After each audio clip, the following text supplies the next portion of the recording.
Hey guys, Professor Bill, Comic Book University, and Captain Marvel, Braver and Mightier, issue number 1. It's actually a one-shot. I really do wish that comic books would just simply say, one shot. It wouldn't hurt. It really wouldn't hurt. Instead of everybody always asking, so is this like a one-shot, or is this an ongoing, a miniseries? What's going on? It's a one-shot. It's a one-shot. Stop by here, I'll let you know. All right, so let's get started on who made this. I love that they actually display who made the comic book twice in the comic book. Like, they're not clowning around, man. They want to make sure you know. So let's make sure you guys know. Writer Jody Hauser, artist Simone Bufantano, Eric Arcianega on colors, and letters VC's Travis Lanham. Cover artists Valerio Scheide, formerly of the Fantastic Four fame, I believe. Or was that something with Dan Slott? Probably Tony Stark Iron Man. Anyway, Rachel Rosenberg also on the cover art. Variant cover Ron Lim and Israel Silva. And yeah, I guess we're going to call that a wrap. So basically, this is Captain Marvel kicking butt, taking names in space, and meanwhile, down on Earth, she's got a an interview by these two kids, these two high school kids for their school newspaper. They get to ask one question only. And they're sitting there trying to think, like, even there on the spot, they're trying to think, what should the one question be? Like, all this press is over here, but it's not supposed to be a day about the press, so they're just here to take pictures. But Captain Marvel's going to come here and ask, and we get to ask her one question. What is that one question? Consider buying the book. Just saying. Support your local comic book store. Support, you know, the medium by which we get our entertainment. That being said, this was hot. I liked this. This is not like going to be the greatest story you ever read. That's simply not going to happen. Not, you know, I mean, good luck in a one shot, right? You could say like one of the best one shots, but somebody's going to make a top 10 list in that. And you know what? You go ahead and you have your day. Because personally, I'm not interested in what happens in that comment section. Right? I don't do those top 10 lists for the most part. What I do is talk about good comic books. And this is one of them. This comic book completely avoids me. This avoids people who actually are science-y, as it's said in here. You know, saying like background in electrical engineering. Yeah, I can talk physics. And I love talking physics. If I'm in a rush, like if I'm in a rush to pick up my kid might be late. If somebody stops off, it's like, hold on, so listen, this second law of thermodynamics, exactly how much sense does that really make? I'd be like, are you kidding me? It's one of the foundations, one of the cornerstones of our science. And like, dude, my kid's going to be sitting there on the school steps talking about, Dad's probably talking science with somebody again. If you want to get me, that's how you get me. All right, so trigger warning. This might actually get me all sorts of excited. It's like, ooh, you want to talk science? Let's go.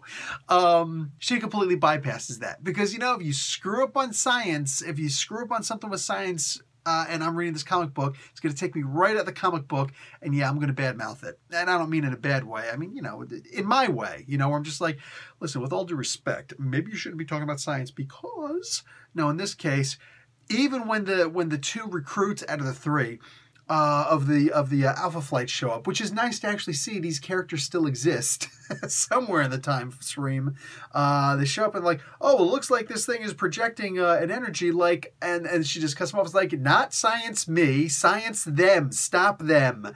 I'm like, oh, that was a really great way because she got hit by an energy that she can't absorb. Okay, we don't know what energy she can and can't absorb.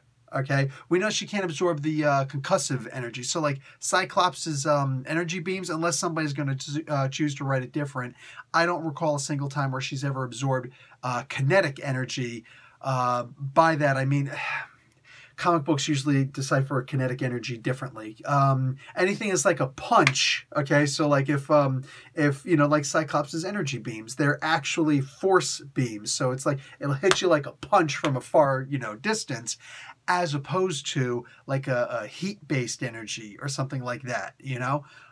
Cyclops' energy doesn't produce heat. It's more of a physical attack as opposed to, you know, like a blunt force trauma attack, as opposed to a burn you attack. There's no radiation involved, anything like that. So, there you go. There's no lasers. To the best of my knowledge, she can absorb every kind of non-physical energy. But in this particular case, there's something that she can't. So maybe it was a physical thing. It did send her reeling, but comic books don't always worry about stuff like that. Either way, Jodie Hauser avoided all of that by simply everything being cut off at that moment. You know, like, oh, you know, the energy it's generating seems to replicate. Nope, not interested, and just moves right on. That's awesome. So nobody's tied down by anything. It's just a really cool comic book. I like the idea that her past is mentioned and time travel is brought up. Her dealings with the time travel problems. Marcus Immortus. All right, let's just talk about that guy. Okay, Avengers issue number 200. Probably the most controversial comic book and my least favorite comic book on the face of the planet because of what it did to Captain Marvel. Mind controlled and raped by her son. You might think that maybe you can go into the nuances of it if you want. That's your choice. But basically, like in a nutshell, that's what happened. Right? And that's freaking disgusting. Now, characters have been raped in the comic books before. My favorite example to always bring up is Mockingbird, but she overcame that in amazing ways, which just made her character rooted better. And it didn't humble her, it made her so much stronger. I do not advocate for rape in comic books, but it was the 80s, and that's simply, like, that was a hotbed. Like, lots of characters, unfortunately, were raped, or the idea that characters were raped and things like that, and a lot of controversy in that idea. Like, it's a messed up thing. It's a messed up thing, and probably the worst thing you could do to any human being, male or female. All right? So, just keep that in mind. That being said, the events that happened there made Mockingbird, Barbara Morse, such an indelible character in my mind that it's wow. All right, one easily has to be my favorite female character ever. The way they did it with Captain Marvel, however, at the time she was Miss Marvel, Carol Danvers, unacceptable. Poor, terrible. They made the Avengers the worst characters in the world. I was actually angry at Captain America and everybody else who was on that team at that point when I read that. That was a terrible comic book. And this doesn't mention that, but it seems to potentially indicate it. Just through the idea that, you know, oh, time travel's like the worst. And she doesn't want to change anything because it made her who she is. So I get that. I would still like that comic book to be erased from history. Just like literally, if we have to, just, oh, there was a 199 and there was a 201. I don't know what happened. And we didn't see Captain Marvel for another year anyway until Avengers number 10, which annual number 10, which coincidentally enough, I talked about in the This Week in Comics comic. It's a True Believers book. You guys should definitely go and grab that.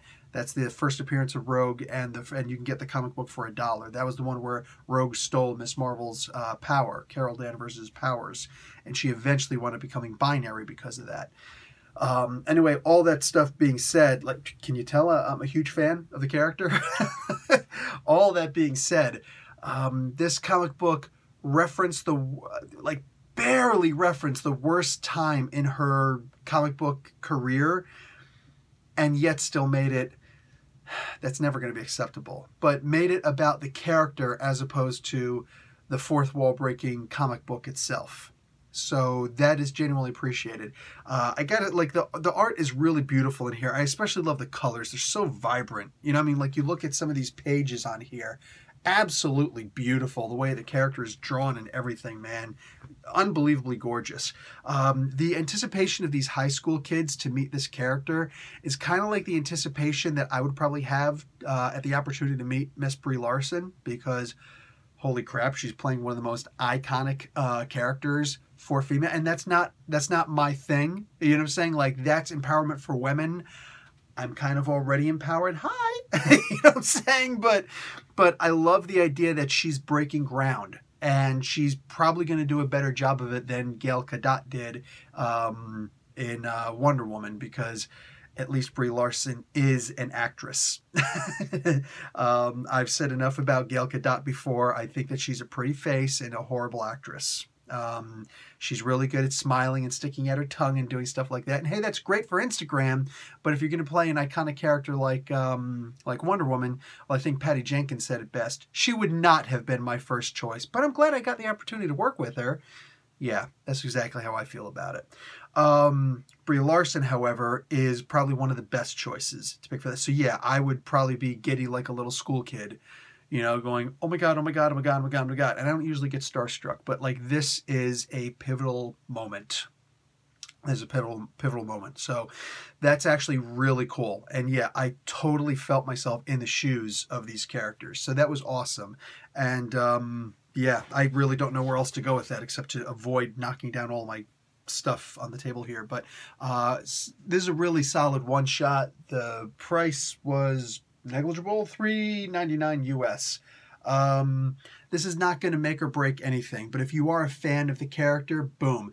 If there's like a one comic book that you want to bring, if you're ever going to get the chance to meet Miss Brie Larson or something along those lines, you know, like you don't want to bring 5 comic books like the life of Miss Marvel, anything like that. This could actually be a really solid comic book to bring to get signed. Like there's plenty of space on it, you know, and it's a really gorgeous cover. There was a nice cover. There's a nice variant cover also. I talked about in the This Week in Comics. It's the one where she actually smiles, you know, for all the people who are like, I just don't like her because she's not smiling. Well, she's smiling in this one, so Marvel, listen, you're welcome.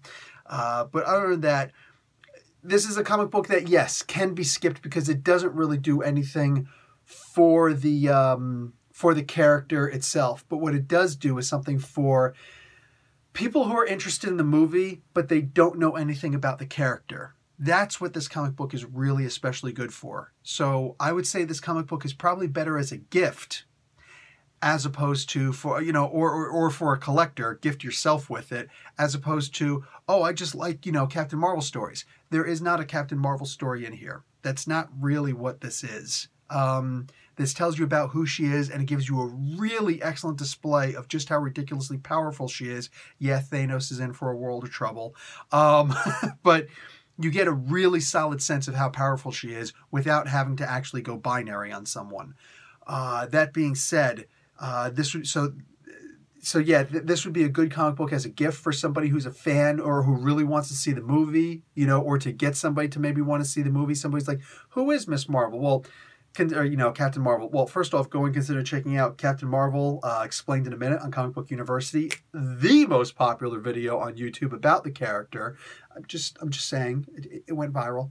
And also really good for fans who are just a huge fan of Captain Marvel. It's a good book to have for those 2 reasons.